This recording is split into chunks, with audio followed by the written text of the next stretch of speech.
High friends, আমি Shovan. Welcome to my YouTube channel. এখন আমি প্রধান মুভি রিভিউ করব। এই মুভিটা আমি গতকাল দেখতে গিয়েছিলাম আমার পরিবারকে নিয়ে। রাধা স্টুডিওতে 5:45 শো ছিল। শো হাউসফুল ছিল। তা কেমন হলো? প্রধান মুভির ডিউরেশন হলো 2 ঘন্টা 40 মিনিটের মতো। ডিরেক্টেড বাই অভিজিৎ সেন এবং বেঙ্গল টকিজ নিবেদিত অতনু রায় চৌধুরী প্রযোজনায় এবং অভিজিৎ সেনের এই পরিচালনায়, মানে এই যে তাদের যে কোলাবোরেশনটা, এটা কিন্তু তাদের থার্ড প্রজেক্ট। ফার্স্ট ছিল টনিক, সেকেন্ড প্রজাপতি এবং থার্ড নিয়ে এসছে হলো প্রধান মুভি। তা এই মুভিটা সত্যি কথা বলতে আমার কাছে বেশ বেশ ভালো লেগেছে। এবং এই মুভির যে মেইন যে বিষয়বস্তু, সেই বিষয়বস্তুগুলোকে কিন্তু আমরা প্রায়ই কোথাও না কোথাও হয় হেডলাইন্সে, খবরের কাগজে দেখতে পাই, হেডলাইন্সে দেখতে পাই, বিভিন্ন নিউজ পোর্টালে আমরা কিন্তু এই জিনিসগুলো দেখতে পাই। এবং আমরা যখন আড্ডা মারি, সেখানেও আড্ডা মারতে গিয়ে কিন্তু কিছু কিছু জিনিস চলে আসে আমাদের আড্ডার মানে বিষয়বস্তু হয়ে। সেই জিনিসগুলোকে যেভাবে এখানে তুলে ধরা হয়েছে, সেটা কিন্তু এক কথায় অসাধারণ বললে হয়তো বা কম বলা হবে। এবং দেব এখানে রীতিমতো ফাটিয়ে অভিনয় করেছেন। তো এবার যদি স্টোরিতে আমি সরাসরি ঢুকি, সেটা হলো দীপক প্রধান।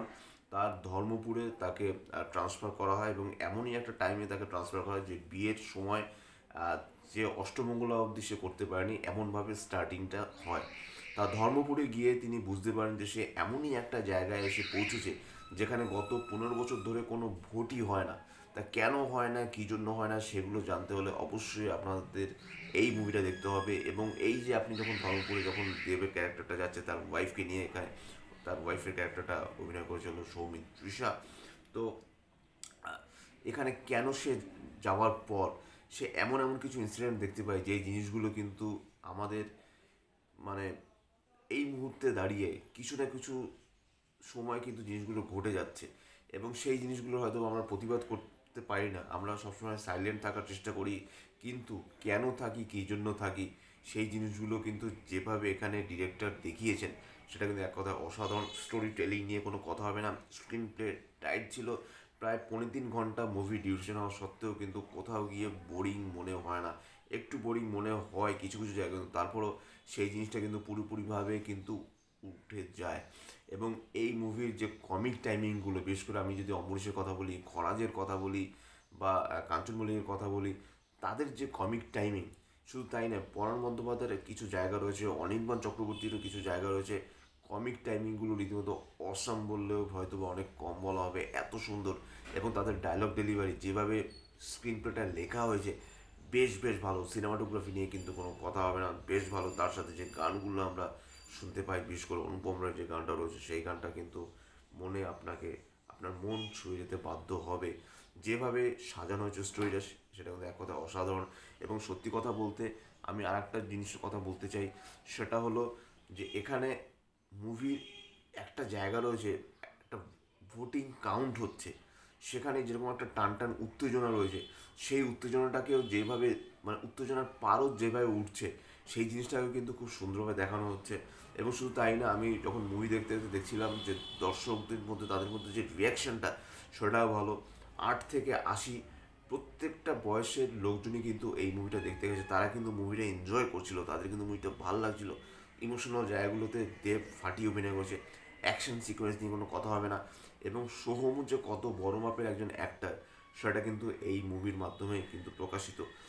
এবং অ্যান্টাগনিস্ট ভার্সেস প্রোটাগনিস্ট, মানে এখানে প্রোটাগনিস্ট অ্যান্টাগনিস্ট যদি সমান সমান লড়াই যদি লড়ে, তাহলে কিন্তু মুভিটা কিন্তু দেখতে এবং শুনতে ভালো লাগে। এখানে দেব ভার্সেস অনির্বাণ চক্রবর্তী, তাদের মধ্যে যে টাসেল হয়, তাদের মধ্যে যে কথাবার্তাগুলো, কনভারসেশনগুলো হয়, সেগুলো কিন্তু বেশ ভালো লাগে।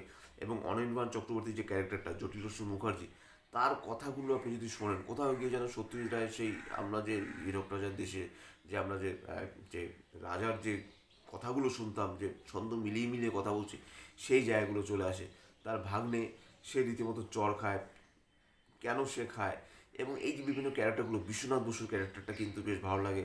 আহ, দেবাশিস মণ্ডল, তার ক্যারেক্টারটা কিন্তু বেশ আকর্ষণীয় একটা ক্যারেক্টার। প্রত্যেকটা ক্যারেক্টার কিন্তু ছুঁয়ে যাবে আপনার মনের মণিকোঠায়। দুর্দান্তভাবে কিন্তু মুভিটাকে সাজানো হয়েছে। বেশি কথা এই মুভি নিয়ে বলা যাবে না, তাহলে হয়তো বা স্টোরি স্পয়লার হয়ে যাবে। শুধু আমি এই কথাই বলবো যে আপনারা কিন্তু এই মুভিটা দেখতে যান, ভালো খারাপ বিচার পরে করবেন। এই মুভিটা আপনারা হলে গিয়ে দেখুন, মন দিয়ে দেখুন এবং বোঝার চেষ্টা করুন যে অ্যাকচুয়ালি কী বলতে চাইছে। বলার একটা প্রত্যেকটা মুভির একটা স্টোরি কিন্তু একটা বিষয় থাকে, একটা ভাষা থাকে।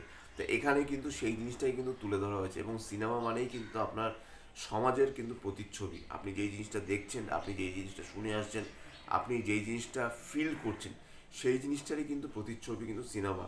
এবং এটা এমনই একটা মাধ্যম যে মাধ্যমটাকে কিন্তু যেভাবে মাধ্যমটাকে বিস্তৃত করা হয় সেটা কিন্তু অন্য আর কোনো মাধ্যম কিন্তু আপনাকে চোখে আঙুল দিয়ে কিন্তু এত তাড়াতাড়ি কিন্তু দেখাতে পারবে না এত অল্প সময়ের মাধ্যমে। কাজেই এই সিনেমাটা কিন্তু আমি বলবো দেবের ক্যারিয়ারে একটা মাইলস্টোন। এবং তিনি এর আগে যে মুভিগুলো তিনি যে করতেন সেই মুভির ছক ভেঙে এখন তিনি ক্রমশ যেই মুভিগুলো করছেন এবং দর্শকের চাহিদা রীতিমতো তুঙ্গে। আমি যখন পাবলিক রিয়াকশন নিচ্ছিলাম তখন আমি একটা প্রশ্ন কিন্তু বারবার করছিলাম যে দেব আগে তিনি যেরকম মুভি করতেন সে তার ছক ভেঙে এখন তিনি যে মুভিগুলো করছেন সেই মুভিগুলো কি তার করা একদমই কি পারফেক্ট, এই মুভিগুলো কি আপনারা দেখতে চান? তখন কিন্তু ম্যাক্সিমাম দর্শক কিন্তু বলছে হ্যাঁ আমরা এই দেবের মুভি আমরা দেখতে চাই। আগে তিনি কমার্শিয়াল মাস মুভি বানিয়েছেন, ঠিক আছে, কিন্তু এখন তিনি যে ঘরানার মুভি বানাচ্ছেন এবং যেভাবে দর্শককে তিনি টেনে আনছেন এই মুভিগুলোই কিন্তু আমরা দেখতে চাই।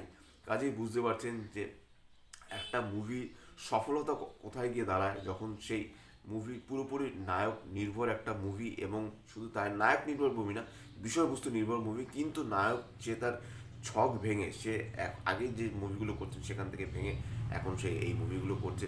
সব মিলে কিন্তু আমার দুর্দান্ত লেগেছে এবং আমার ফ্যামিলি গিয়েছিলো, আমার বন্ধু বান্ধব গিয়েছিলো, সেখানে গিয়ে বেশ কিছু ইউটিউবারের সাথে দেখা, এই যে একটা পরিবেশ যে কালকে তৈরি হলো সেটা কিন্তু এক কথায় অসাধারণ। হয়তো বা অসাধারণ ওয়ার্ডটা আমার ভিডিও আপনারা যারা দেখেন হয়তো বা এই ওয়ার্ডটা বেশি শুনতে পাবেন, এই আমার এই ভিডিওতে হয়তো বা এই ওয়ার্ডটা আমি খুব কমই বলছি, কিন্তু এই ওয়ার্ডটা হয়তো বা প্রথম থেকে শেষ অবধি প্রত্যেকটা জায়গায় কিন্তু বলা উচিত ছিল আমার। কাজে সব মিলিয়ে আবারও বলবো অসাধারণ মুভি। কিছু কিছু জায়গা ল্যাক করে ফার্স্ট হাফটা নিশ্চয় ভালো, কিন্তু ফার্স্ট হাফের থেকে কিন্তু সেকেন্ড হাফটা কিন্তু আমার অন্যরকম লাগে। ফার্স্ট হাফে যেরকম একটা মজা ছিল সেকেন্ড হাফে কিন্তু অনেক বেশি কিন্তু ইমোশন জড়িয়েছিল এবং দেবের সাথে পাল্লা দিয়ে অভিনয় করেছে সোহম, অন্যান্য যে ক্যারেক্টারে যারা ছিলেন তারা তো রীতিমতো ফাটিয়ে চুটিয়ে রীতিমতো অভিনয় করেছেন। এবং প্রত্যেকটা ডিপার্টমেন্টে কিন্তু মানে 6 in a row কিন্তু হয়েছে, 10-এ 10 হয়েছে। এই মুভির কিন্তু রেটিং অ্যাটলিস্ট 4.5/5 হওয়া উচিত। অন্যান্য মুভির সাথে কিন্তু কম্পিট করছে, যেখানে কাবুলিওয়ালার মতো ভালো একটা ছবি রয়েছে, যেখানে সালার রয়েছে, যেখানে ডাঙ্কি রয়েছে। এই মুভিগুলোর সাথে কম্পিট করে একটা ভালো পজিশন নেওয়া কিন্তু কম কথা না। যদিও এক একটা মুভির বিষয়বস্তু আলাদা, কিন্তু তারপরও বাংলা ছবির পাশে দাঁড়াতে আমি কখনো বলছি না। অ্যাটলিস্ট আপনারা এই মুভিটা আপনারা হলে গিয়ে দেখুন, গিয়ে বোঝার চেষ্টা করুন যে অ্যাকচুয়ালি কী বলতে চাইছে মুভি থেকে, আমরা কী বার্তা আমরা ঠিক বোঝার চেষ্টা করুন অ্যাটলিস্ট। তো এটা বলেই আমি আমার মুভি রিভিউ শেষ করছি। যদি চ্যানেলটা ভালো লাগে তাহলে লাইক, শেয়ার, কমেন্ট এবং সাবস্ক্রাইব করতে বলবেন আমার চ্যানেলকে, সেটা আমি সবসময় বলে থাকি।